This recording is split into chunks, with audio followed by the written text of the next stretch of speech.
loxoy yoon parce qu'on parle automatiquement de mandat de dépôt.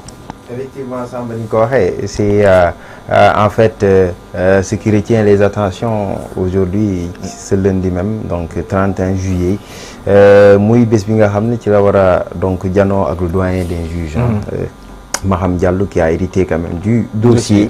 Et Samba, il faut simplement peut-être rappeler des faits yoo xam ne moo ñu indi fii nga xam ne fi la ñu toll.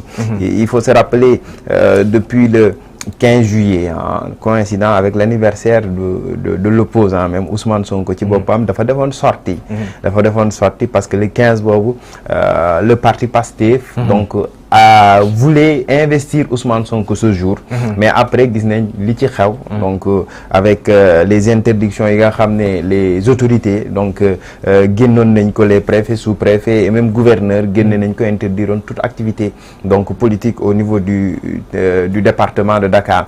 Et après qu'est-ce qui s'est passé? Ousmane Sonko def live wax ak militants yi, wax ak sénégalais yi, et il a même demandé à ce que ñu sursoir li nga xam ne moom mooy événement bi, te à la place ñu def concert de casserole. Donc ci déclaration boobu, si on se rappelle, c'est cela qui l'ont suivi, gis nañ ne Ousmane Sonko jour boobu il avait émis benn alerte à l'endroit de ses militants et les disait de vraiment se tenir prêt, parce qu'il y a quelque chose qui se mijote. Xam nga, donc quelques jours lañ ci teg, on a levé le blocus au niveau de la cité Keur Gorgui la semaine dernière. ñëpp ne gongo, donc desserrement de l'étau, ñëpp commencé, xel yi commencé dal et consort. Après qu'est-ce qu'on a vu quelques jours juste après, le vendredi passé 28 coïncident avec au 28 juillet, ñu gis ne quelque chose s'est passé et a surpris donc le monde, mooy lan, l'arrestation du leader de Pastef Ousmane Sonko, ñu toppee ko nag pour vol et appel à l'insurrection. Et on a vu la polémique que ça a donc engendré. Tout à fait.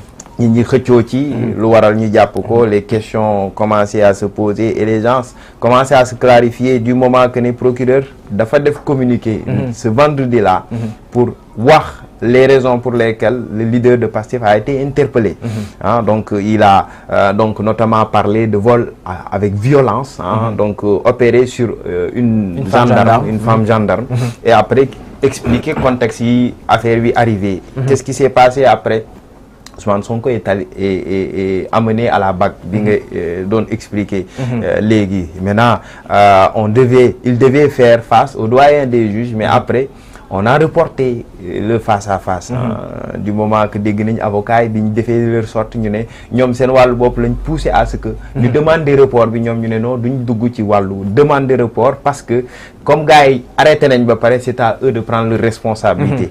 Finalement on a reporté donc le face à face à aujourd'hui lundi nag mu waral tension bi di planer yëpp. Mais ce qu'il faut également souligner dans ce truc mooy que ne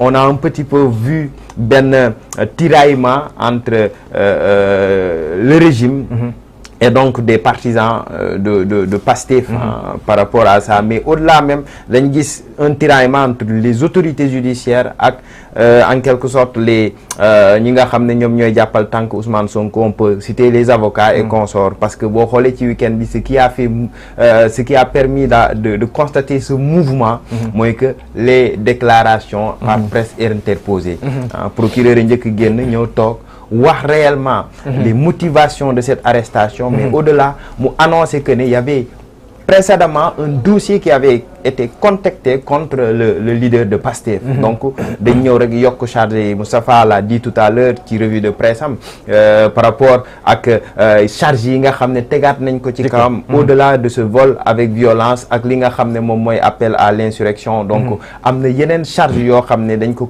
imputé ne depuis 2021 donc mu ngi def ay répétitifs, donc des positions répétitives sur l'appel à l'insurrection, atteinte à la sûreté de l'État. Alors Moussa, taw voilà taw sa ci boobu lay